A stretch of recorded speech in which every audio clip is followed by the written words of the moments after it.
வணக்கம். கடந்த சனி ஞாயிறு எங்களது உறவுகளை கொஞ்சம் பேரை கூட்டிக் கொண்டு நாங்கள் ஐல் ஆஃப் வைட்டுக்கு போயிருந்தாங்க.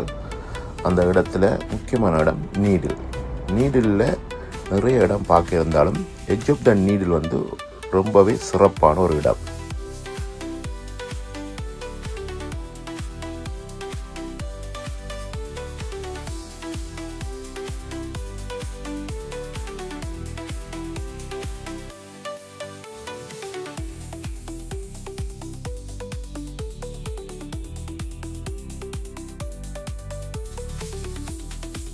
முதல்ல நாங்கள் தெரிவு செய்தது கேபிள் சேர். அதை ஒரு ரவுண்ட் அடிச்சுட்டு வந்து பிறகு இந்த ஓப்பன் பஸ் இதில் ஏறிக்கொண்டு எட்ஜ் ஆஃப் த நீடலுக்கு நாங்கள் போகிற வழியில் அழகான மலைப்பகுதி. இங்கே நிறைய காட்சிகள் கண்ணுக்கு கவர்ச்சிகரமாக இருந்தது. அதுவும் இந்த கடலை பார்க்குற அந்த அழகு இருக்குல்ல, மிகவும் ரம்யமான ஒரு காட்சி.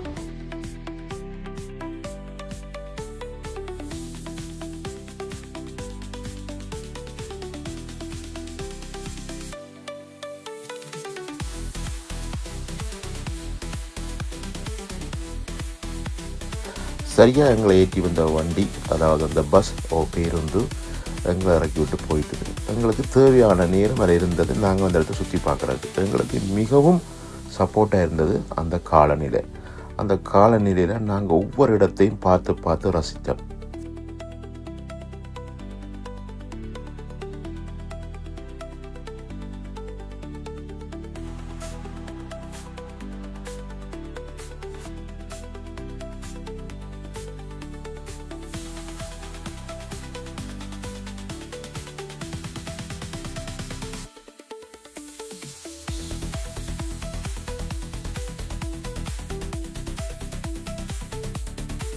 அது மட்டும் இல்லை, நீடில் என்ற அந்த பகுதி, நீடில்னு சொன்னால் தமிழில் ஊசியாக இருக்கிற அந்த மேலே பகுதிக்கு எங்களால் எவ்வளவு கிட்ட போயிடுமோ அவ்வளவு கிட்ட நாங்கள் போனோம்.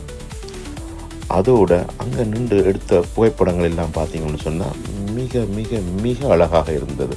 உண்மையாக நாங்கள் கூட்டி சென்ற அவ்வளவு எமது உறவுகளும் இந்த பயணத்தை விட்டு எங்களுக்கு நல்ல ரிவ்யூ தந்துச்சினோம்.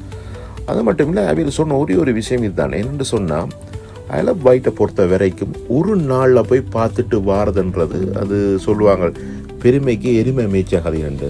ஏன்னு சொன்னால் நல்லா நீங்கள் யோசிச்சு பாருங்க. காலையில் 6 மணிக்கு புறப்படுறேன்டா நீங்கள் 4 மணி 3:30 மணிக்கு எழும்புவீங்க அதிகாலையில்.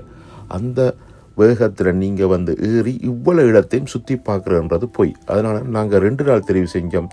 சிறப்பாக அந்த எல்லாத்தையும் பார்த்தோம். எங்களுக்கு அவர்கள் தந்த ஆதரவும் அந்த ரிவ்யூவும் உண்மையாகவே எங்களை மேலும் மேலும் ஆக்களை கூட்டிக் கொண்டு போகணுமென்ற எண்ணத்தை உருவாக்கியிருக்கு. நிச்சயமாக இனி வர நாட்களில் 2 நாளுக்கு குறைவில்லாமல் நாங்கள் உங்களை எல்லாரையும் கூட்டி செல்லும். நீங்கள் என்னுடைய பக்கத்தை ஃபாலோ பண்ணுங்க. இது மாதிரியான தகவலை தொடர்ந்து நான் உங்களுக்கு தந்து கொண்டு இருக்கிறேன். நன்றி, வணக்கம்.